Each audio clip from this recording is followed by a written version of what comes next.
Welcome back to Banjo Strings and Drinking Gourds, the podcast of the Frontier Culture Museum of Virginia. I'm Rachel. Today we're talking about the differences and similarities between reenactment and interpretation. Now, you may have heard of reenactment if you've ever been to a battlefield such as Gettysburg, or you may have friends who reenact and try to get you to go with them. This episode is going to tell you the difference between what we do at the museum, called interpretation, and reenacting. So today we have with us some of the interpreters here who also reenact in their spare time. So guys, why don't you go ahead and introduce yourselves and tell us a little bit about your experiences. I'm Davis. I'm the Director of Interpretation here at the museum. I have worked here at Colonial Williamsburg, at the Jamestown Yorktown Foundation, and at Old Fort Niagara as an interpreter, and have reenacted a variety of different things in the 18th and 20th centuries as a hobbyist. My name is Travis. I've been an interpreter here at the Frontier Culture Museum for the past couple of years, but I've been reenacting pretty much my entire life, doing mostly Civil War reenacting, and past year I've been getting into Rev War reenacting. And my name is Sam. I'm an interpreter here at the Frontier Culture Museum as well. Before that, I was an interpreter at Colonial Williamsburg, and I have done a bit of reenacting both French and Indian War and Revolutionary War, so pretty firmly grounded in the 18th century. Okay, you guys are using a difference between interpreter and reenactor. How do you guys define that? Is there a set definition, or is it just kind of circumstantial? I think it varies from person to person. It just depends on who you ask the question to. With some people, it'll definitely be the distinction of whether or not it's being done professionally. So, an interpreter is somebody who gets paid to do the thing. A reenactor is somebody who is essentially a hobbyist. I tend to use that kind of terminology, but I also recognize that there are people in the reenacting community who have very good interpretive skills. So I recognize sometimes that distinction is not perfect. So it's maybe professional interpreter versus hobbyist interpreter versus reenactor. There's a lot of weird different phrasing that can go into this because it is all a little bit blurry. Yeah, definitely. Just reenactor, there's kind of not really two ways about it. You're doing it because you're having a good time. It's fun for you. No one reenacts and actively does not enjoy reenacting. Yeah, for the most part, I think y'all are on the right track, is that there are a lot of great reenactors who are also great interpreters, but by that token, you don't necessarily have to know how to structure and speak in an interpretive manner in order to reenact. And certainly that's the case sometimes for us, is that, if I work 5 days a week interpreting to visitors every day, sometimes on a weekend where I'm going off to reenactment, I am super stoked to sit around the campfire and have a good time and let other people take the reins on top of talking to the public. So is there any sort of difference in terminology between interpretation, reenactment, and then living history? Or does that all kind of fall under the same umbrella? I mean, they're all similar activities, but I don't know. The distinction that I would make between, say, reenacting and living history would be whether or not you are recreating a specific thing. You reenact the Battle of Gettysburg. You reenact, the signing of the Declaration. Exactly. There you go. Specific things that happen at specific places at specific times. Whereas living history tends to be more of the day-to-day stuff that never got written down. So living history could be somebody going to a historic farm as a hobbyist or professional and farming, just doing that type of mundane day-to-day stuff that isn't super noteworthy in of itself. But or sitting around a campfire and cooking rations. It strikes me as the possibilities are far more broad in that a person can be representing living history doing a trade or skill as much as they can be, acting at a specific place. And it's far more broad as far as how you approach living history versus how you need to recreate a battle or do a specific reenactment. Okay, is there any other terminology that you guys think might come up that you'd like to define now? There's some weird reenactor phraseology out there that might pop up here and there. Progressive? Yeah, there's one. So that one is particularly popular in the 18th and 19th century scenes. You really don't hear it a whole lot in the 20th century reenacting scene, but it describes, in theory, people whose essentially understanding of the past is always progressing. So it's not a political statement per se. It's basically saying that if you find research that uncovers that something you're doing is wrong, you were doing your tactics wrong, your uniform is wrong, that you will update that you won't dig in your heels and say, no, I'm going to keep doing this because it's how I've always done it. Another big one, which is sort of the polar opposite of that and is very much a pejorative term, would be farb or farby. A farb is somebody who is highly inauthentic, and things are farby. So, like, you could have a really farby rifle, insofar as that it's highly inauthentic.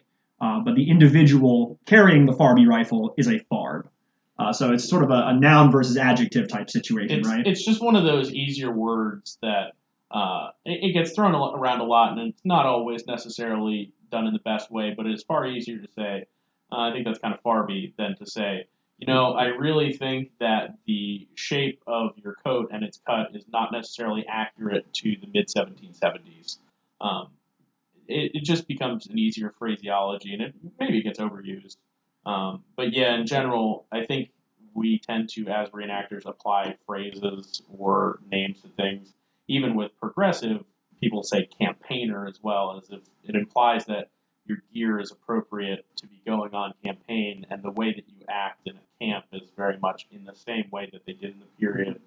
But we just get weird with phrases, I think, as reenactors in general. Yeah, definitely. And I think also FARB tends to sit on a spectrum. You'd have to be pretty arrogant as a reenactor to say you've never done anything farby as a reenactor. Oh, yeah. But that can stretch anywhere from the construction stitch on a buttonhole can be wrong to just wearing blue jeans out in the field at some Civil War reenactment. Those are two very wrong things, but on a spectrum. Different levels of egregiousness there. Yeah, I think it's fair to say most reenactors will agree. Everybody's a farb at one point in time. It's just a question on whether or not you progress out of it or improve enough that you're not a farb. I think one of the other terms that may or may not end up getting talked about is mainstream. I think the other of the big three that is just a weird reenactor term. Yeah, in general, I think I define mainstream as sort of being the middle ground in that, at least for Revolutionary War reenacting, it kind of means you're starting to get on the right track as far as the authenticity of what you're doing, but it's not necessarily all the way there, whether that's construction and techniques, whether that's how you're approaching things. A lot of people that maybe have been reenacting since the bicentennial when it comes to Revolutionary War stuff might not have ever really improved their kits. They usually get generalized into that mainstream category. Yeah, and like for Civil War stuff, a good example is like having a tent when you go to a Gettysburg reenactment. Like, and they probably wouldn't have had that, and maybe you have a cooler in that tent, but you cover it up with a blanket so that you keep some facsimile of authenticity. Yeah, it not to sound too negative on it, but there is a certain air of good enough which differentiates between progressive and mainstream. Well, and if we're being perfectly honest, I think as we get into more and more of the differences between interpreters and reenactors, I would argue that the whole idea of things behind the scenes maybe not being 100% correct is something that most historic sites do in one form or another. Yeah, absolutely. So let's not make it out to be this horrifying sin. Oh, and I don't really see it as like just something completely pejorative, but like, yeah. I think it all comes down to a difference in approach. There are some of us, and those sitting here around this table, seem to be very much more concerned with authenticity and striving towards an immersive experience when it goes to reenactment. And that's not necessarily what everyone is striving for. There are people that are there because they like the history enough to be a part of it, and they've found a community in which they can do that, and all power to them. If striving for a tremendously immersive experience isn't what they're necessarily looking for, that's not an indictment negatively towards them. Okay, so is there kind of a difference in mindset then between interpretation and reenactment? As you mentioned, an immersive experience with reenactment, not necessarily interpretation. So do you have to flip a switch to have kind of a different way of approaching it? I would say sort of, yeah. I mean, what objectives are you coming into the situation with? As an interpreter, I enter the situation thinking, how can I create the best possible program for the public, right? You're doing this in order to convey history to the public. Whereas when I get in the car to drive to some faraway place to go to reenactment, I may very well interact with the public while I'm there, especially if the site organizing the event has asked me to. But I am primarily doing this for my own funsies. So I probably have things on my mind that are far more about, what can I do to make this a really cool 24, 48-hour immersive experience for me, as opposed to what we do at work, which is far more about presenting that visitor as they come past our farm site or our demonstration with the best possible experience. So it's just, what are your objectives? Are you doing this for you? Or are you doing this primarily for the visitor? I think there's partially a question of if there's a plan in mind. When we are interpreting in a professional setting, like here at Frontier Culture Museum, we have an educational mission as an institution, and that educational mission has been disseminated into different approaches to how we interpret our sites, what we speak about, and the content therein. Where at a reenactment, in general, unless I've been given specific information by the historic site I'm at, I can speak to what I'm wearing, what I'm doing, and maybe giving a context more broadly.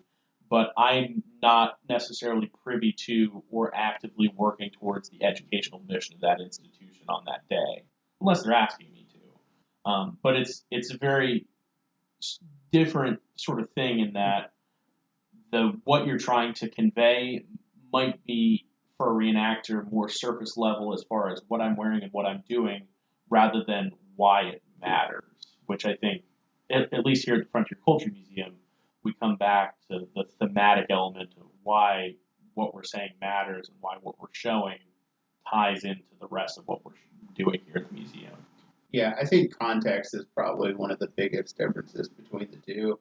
Because context is just something that I don't think reenacting just is built to do necessarily. Just because, like, everyone there is there on their own means, on their own time, with different objectives, with a different narrative. Somewhere like here, we have an overarching narrative for our sites, and we can kind of guide our interpretation based on that. Whereas, like, everyone, you go to a reenactment with 20 reenactors there, you're going to get 40 different opinions about it. And I think part of that is too is we here as an educational institution and at the museum have the benefit of not only our ability to research, but the abilities of everyone who's worked here before us and all of our coworkers that can contribute to the knowledge that we have and can also help us get on the right track for information in general, where that is not necessarily a resource that your average reenactor might have. They might have fellows in their unit with them that can help them with that information, but they don't have the brunt of an institution that is focused on that research behind them. There's not usually a written, formal, interpretive plan that you would expect to find at your average historic site, and that again just comes back to goals for the most part. This is not to say that reenactors don't want to educate the public; that's part of it. But fundamentally, they want to educate the public because they like to educate the public. It comes down to doing this because you like to do it, and there's some differences in scale, as Sam pointed out. So, Sam, you're talking about research and just the available resources. Is the effort put into research, is the target of the different types of research different? Yeah, I think sometimes it does. In general, when it comes to reenactors, your first step of research is researching what is usually referred to as an impression, meaning a specific representation of a unit at a certain time in a certain location, which even here at the museum, sometimes we will present an impression. But for a reenactor, that's the first step of research, whereas for us here, I think more broadly, the context of, say, the 18th century is more of the focus. Um, once a reenactor has their impression locked down, they might start branching out into, different sort of minutia of the time period, so on and so forth. But they don't necessarily have to. Whereas for us here, our clothing and how we are dressing is just one interpretive tool in an overarching tool belt. So we have to know a lot more than why we're dressed the way that we're dressed, which can be an important distinction. And to be clear, a lot of times when we end up on other people's sites, that's the boat we're in. We don't have all that background knowledge on the piece of dirt we're standing on, and so we're in reenactor mode there. Well, and I think also, like, there is an expectation of a level of research as a barrier of entry. Like, for reenacting, you could easily be a reenactor for years and never have cracked a book, done a Google search, known a single thing about what you're doing. You're just going out, someone told you what to buy, you buy it, you play dress up, and you're out there. There is absolutely zero barrier to entry on research for most reenacting. There is an expectation for interpreters to be at a certain level knowledgeable about what they're portraying or what they're doing. So I think there's an expectation on interpreters that's just certainly not there on reenactors. Now, that's not to say reenactors don't have great research. There are, if I have a question about one specific thing, like there's plenty of reenactors I would ask right off the bat, just because I know they have put a massive amount of personal time into researching some topic. But yeah, I guess the point is that level of research isn't required as a barrier for entry. Yeah, you don't have to be a really good researcher. There are some really good researchers who reenact, but you don't have to be a really skilled researcher to be a reenactor. And I think, in general, for all of us here at that table, or one of the best things about reenacting is it gives us access to people that just so happen to be reenactors that are tremendous researchers, that then helps us improve our professional interpretation. 100%. Okay, so there's no knowledge barrier per se, but how do you get into it then? Is there any sort of requirement that might be there? Depends on the group. It really, really depends on the group. There are some groups that have fairly stringent requirements. You need to have these pieces of gear. You need to be capable of these physical things in order to play with us. And then there's groups that will basically take anybody interested. Sometimes those groups have loaner equipment that they can hook people up with and so forth. But it really depends on the group. It can vary massively how your experience of getting into reenacting as a hobby looks, depending on who it is that you hit up. Yeah, my experience with like Civil War reenacting is most groups are going to be willing to take people on. Like, if you show a genuine interest, like a lot of groups will kind of bend over backwards to help you get into it. They'll tell you kind of with different degrees of quality, they'll tell you kind of what to get, what you're looking for, what to avoid.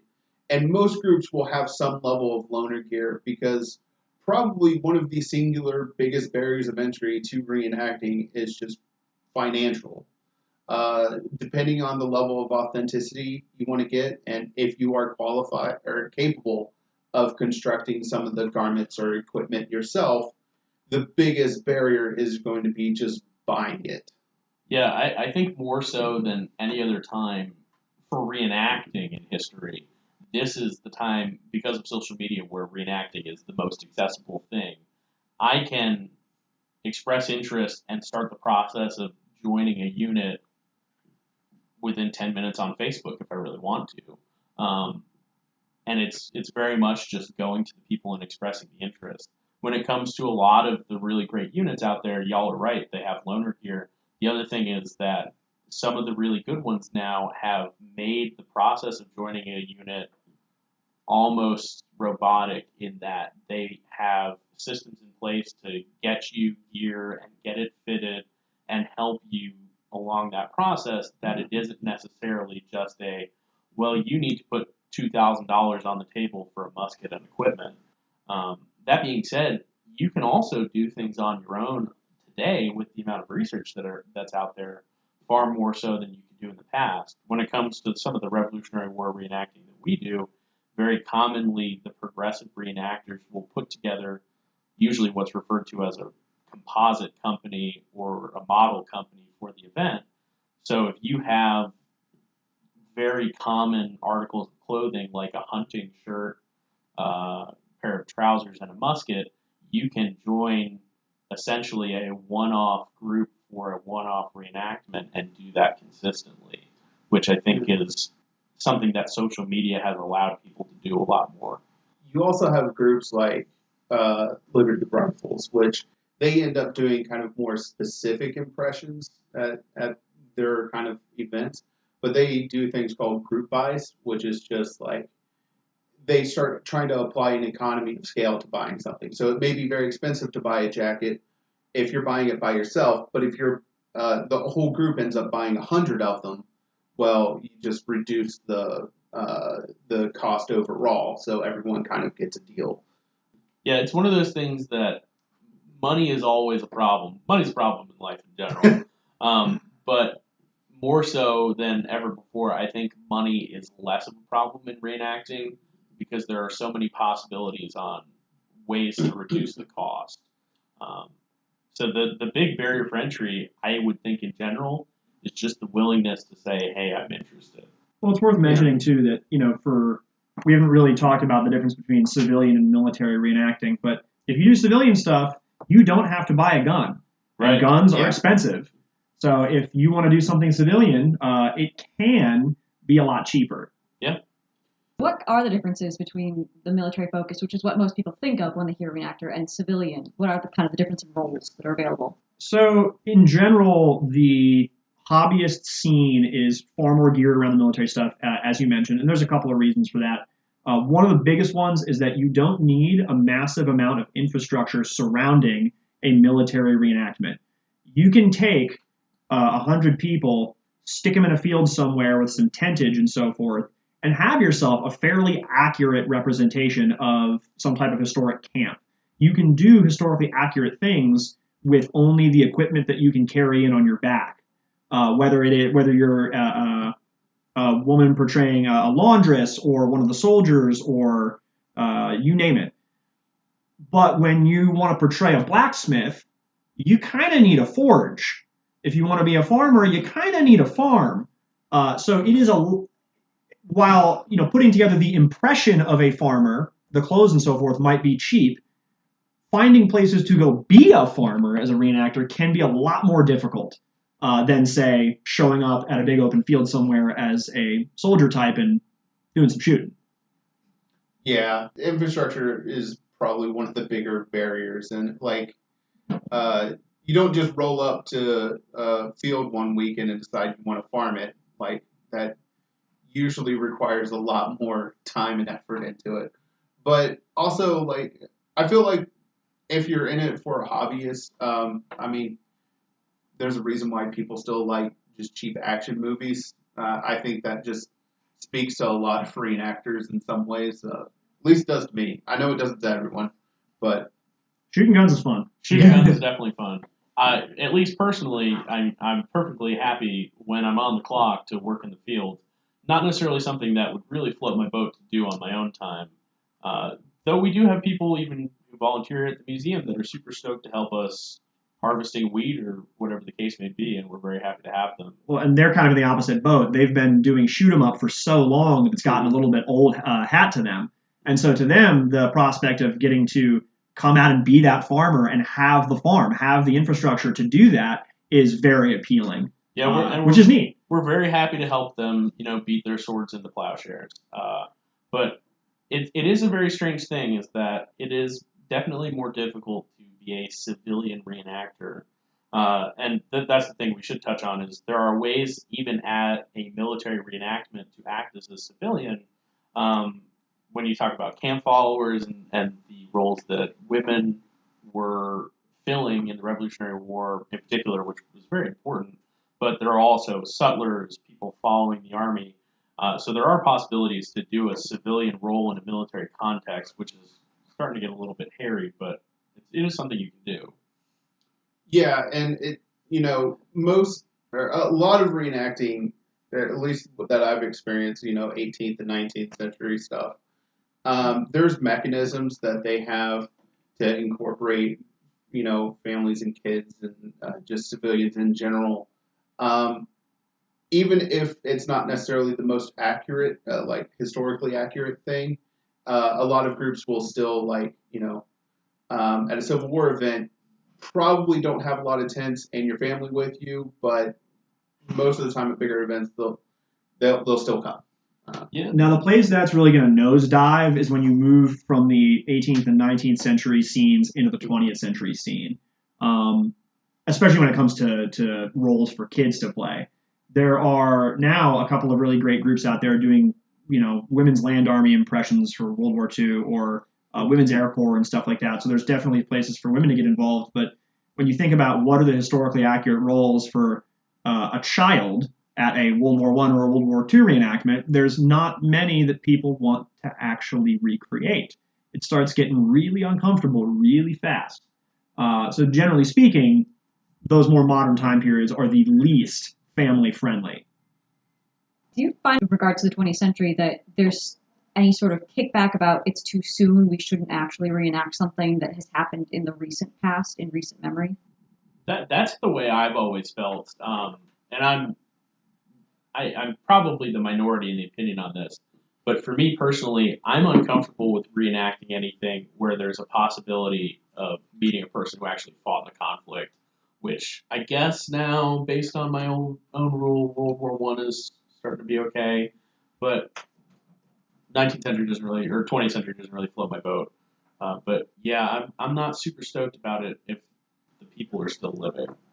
Some people really don't like it. Some people really do. I've used to do Vietnam War stuff in the past in mostly a living history public interp context, and the veterans that came around were beyond stoked about it. And maybe that's just because in that specific conflict, the reception they received upon returning home was very sour, and so to see people who now view them more positively is nice, nice in their minds. But so, I mean, it also helps that that organization was started by veterans. So that's a different story entirely. But it really depends. There are people out there who say that you shouldn't do it at all. There are people who say that living history, point blank, should not be a thing that people do.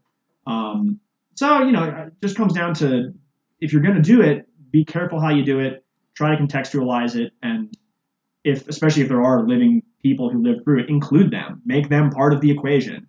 Trying to tell somebody else's story who's around without including them is generally bad form. And that's true in plenty of other contexts and interpretation, not just when it comes to the temporal context. I think the key there, too, is, especially if they're living, but even if it's just more recent memory, is being respectful, where I think at times older time periods, because they seem so far away, there isn't such a regard to respecting the people that actually went through it.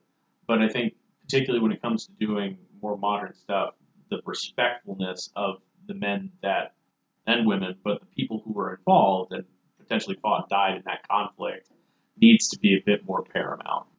In theory. In practice, it doesn't always pan out that way, but yeah. Hey. Yeah, for me, I just don't have much interest in 20th century reenacting because I like all my blanks paper wrapped. Yeah, that's the same problem I have with 19th century is if God had meant for us to shoot cap and ball, there'd be caps lying on the ground. I'll keep my flintlock. Thank you very much. All right, guys, just to wrap up, does anybody have a favorite story from reenacting you want to share? One of my favorite reenactments I ever did was a reenactment of the Battle of Newmarket Heights, which was an 1864 Civil War battle. But they had recreated these earthworks, from the defense of Richmond. And Newmarket Heights was kind of important because it was the battle that had the most Medal of Honor recipients for the USCT. And they had a battalion there of USCT, and I got to see them from kind of across the field, charging across, and then driving the Texans out of their fortification. I thought that was really cool. It was a really cool setup. The other one was at Mount Harmon last year for Rev War, just having that Continental Cavalry just come full tilt up over the hill. That was terrifying. And like the militia, we were all militia, and we all just didn't say anything to each other, just all pulled on triggers if we were loaded and just turned and ran. And just seeing the like that many big horses coming that fast towards me, it was like, okay, yeah, I'm not paid for this. I'm out. So Travis kind of vaguely alluded to an idea that reenactors like to talk about called seeing the elephant. We talk about immersive experiences. It's very rare that you're in a situation where you can genuinely forget when you are for more than about a couple seconds. And the term seeing the elephant refers to that feeling of forgetting for a second where you are. And I don't know, there's probably others. Often this can happen in situations where at military stuff, you get ambushed and all of a sudden you get spooked for a second. That sort of jump scare effect snaps you out of it for a second. That can be interesting. But the one that's totally not that was not directly combative, was being at an event at Fort Ticonderoga, and we were portraying a bunch of guys evacuating the fort as British forces poured in onto it. And the guy who was sort of commanding everything had his daughter there. And it got really hectic. We were throwing gear around the fort, trying to pull stuff out of the fort so that the British didn't capture it. It was very chaotic. We all, at that point, were, still in the 21st century, but lots of chaos. And this little girl starts to cry. And in that moment, it got really quiet. All you heard was just the far-off sound of gunfire, and someone hands this little girl up to her dad on his horse. And it was just the weirdest thing that, like, we don't see that at reenactments much. We don't see the impact of all of this craziness on civilians in an authentic way, right? And here's a kid who's actually genuinely a little bit scared. Now, obviously, it's fine. She's totally safe.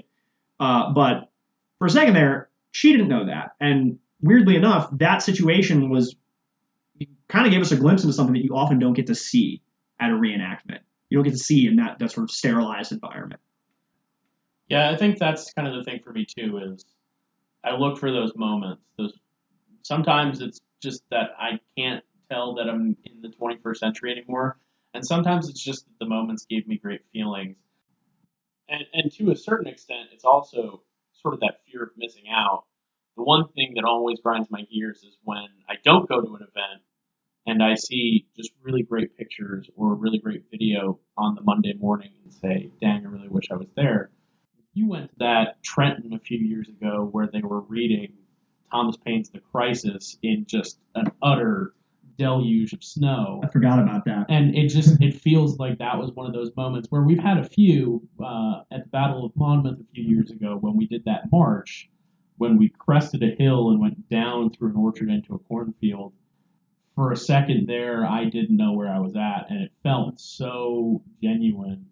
And we've had those moments, too, just sitting around a fireplace at Fort Dobbs down in North Carolina, where it is very much just a bunch of people getting through a cold night and having a few laughs along the way. And I think it's those moments that really drive me in reenactments, even when they aren't on the battlefield. But there are just so many of those that I have, whether it's at Dobbs or Beth Avra or up at the old barracks at Trenton, that just keep me going even when I catch a gopher hole the next day at Princeton and roll my ankle real bad. It's those moments of just great feeling that cause me to keep reenacting over and over.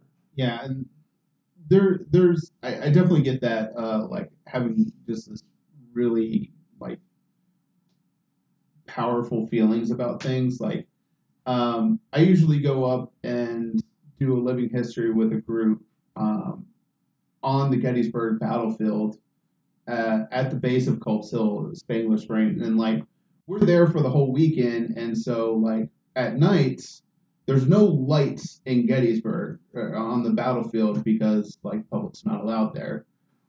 We as like guests are allowed to sleep there at night, but like so there's no facilities there. At that point in the middle of the night, it looks kind of like you would expect Culp's Hill to look like in July in 1863, and just walking up it in the pitch black, and just knowing that there's monuments around, and like, I don't know, it's a really cool, like, powerful feeling, and it's something that you don't always, most events I don't get a kind of cool feeling like that, but when it does, it really just reinvigorates me. All right, thank you guys. So you can find Davis and Travis and Sam here at the Frontier Culture Museum, and I'm sure they'd be more than happy to answer any questions you had about reenacting, even when they're on the clock interpreting. And here's a snippet of these boys playing soldier. This is from our 4th of July celebrations this year, which you can still find the video of this on our YouTube channel. But let's listen in. Ceasefire, slam him low. Ceasefire, slam him hole. Get out the word quickly. Time, two weapons clear. Weapons clear. Make ready. Take aim. Fire. Fire. We hope you enjoyed Banjo Strings and Drinking Gourds. We bring you historical episodes twice a month. You can check out the Frontier Culture Museum online at frontiermuseum.org, on Facebook and Instagram. You'll find background on all the farms of the museum, information on upcoming events, and so much more. If you've enjoyed listening to this podcast, please consider visiting the website and clicking the donate button. Donations to the American Frontier Culture Foundation support programs like field trips, summer camps, and special events. We'd greatly appreciate it. See you next time.